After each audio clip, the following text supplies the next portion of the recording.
The spring of 2022 was supposed to be a beautiful season of spring flowers, but Russia suddenly launched a war to invade Ukraine, shattering the peace and bringing terrible disasters to the Ukrainian people.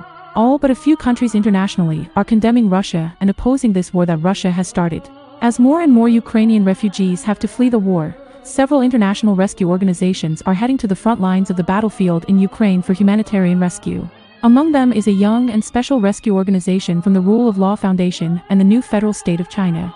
They established a shuttle bus between Lviv, Ukraine, and Krakow, Poland, to rescue refugees from various countries who fled from Ukraine for safe. And they have established a refugee rescue base in the Polish border town of Medyka, where large numbers of Ukrainian women and children arrive daily. They set up the largest and best conditioned tent in the Medyka International Rescue Center. Every morning, international multilateral coordination meetings are held in this large tent in the best conditions for national rescue organizations. There is also freshly brewed coffee, heating, and a clean and tidy environment. Media reporters from around the world also come here, including Aggie Cantrell, a female reporter from Bloomberg, who came with the special purpose of interviewing Nicole, a volunteer with the Rule of Law Foundation and the new federal state of China.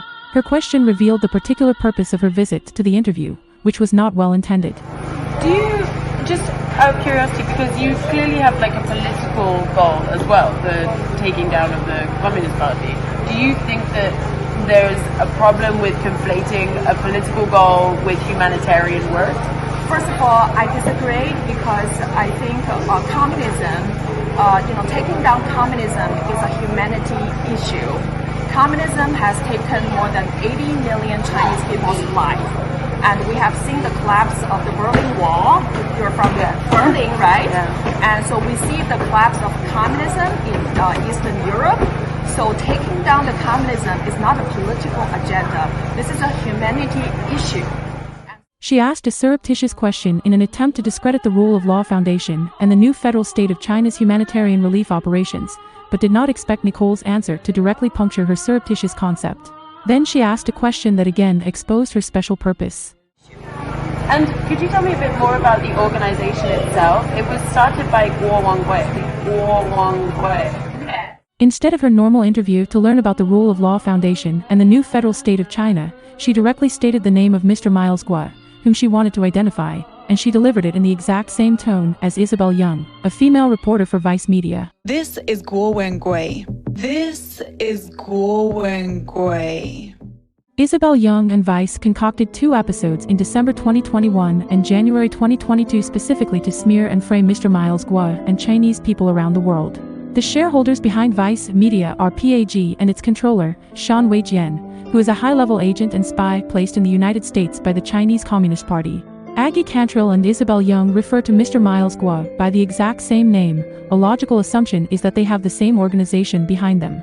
Let's take a look at Aggie Cantrell, who is from Berlin, Germany, lived in Beijing for 3 years, speaks fluent Chinese, and works for Bloomberg, which is controlled by Michael Rubins Bloomberg, known to the world as a close brother of Wang Qishan, one of the central figures of the Chinese Communist Party. It is now clear that the ultimate controller behind Aggie Cantrell, like Isabel Young, is the Chinese Communist Party.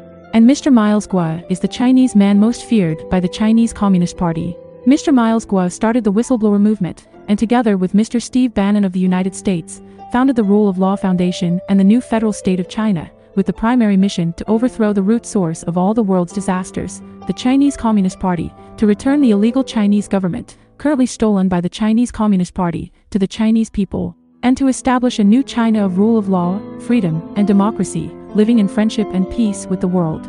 And it is the Chinese Communist Party that is hiding behind this Russian invasion of Ukraine, so the Chinese Communist Party instructed Bloomberg and Aggie Cantrell to sabotage the Rule of Law Fund and the new federal state of China's humanitarian rescue operation in Ukraine.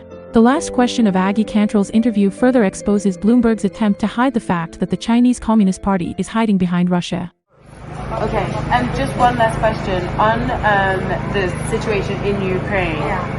Officially, China has not wanted to actively back Russia. Do you think that they still have some influence there, or what do you? But in fact, the Chinese Communist Party abstained in both votes at the UN condemning Russia's invasion of Ukraine. On March 7th, Chinese Communist Party's government official Wang Yi publicly called the friendship between Beijing and Moscow rock solid at a press conference. And on March 16th, the United Nations International Court of Justice ruled by 13 votes to 2 that Russia should immediately cease military action in Ukraine, with the 2 judges who voted against the ruling coming from Russia and the illegal Chinese government controlled by the Chinese Communist Party. And according to reliable information from the new federal state of China, the Chinese Communist Party's government has admitted with the US government that they support Russia's attack on Ukraine.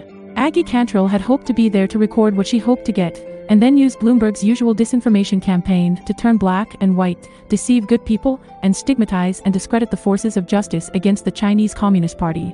But to Aggie Cantrill's disappointment once again, Nicole, a volunteer from the new federal state of China, still didn't get her way with her answers, so she hurriedly ended the interview, which was supposed to last 20 minutes.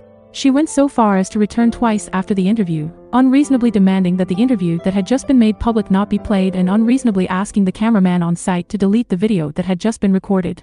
The insidious but stupid female journalist Aggie Cantrill, like the insidious and stupid female Vice media reporter Isabel Young, are journalists who have lost their professional ethics. The 2 media outlets they work for, Bloomberg and Vice, are both rogue media outlets with only money in their eyes, and they are both running dogs of the Chinese Communist Party. These rogue media and their unscrupulous journalists will be wiped out, along with the evil Chinese Communist Party, by the Just Rule of Law Foundation and the new federal state of China.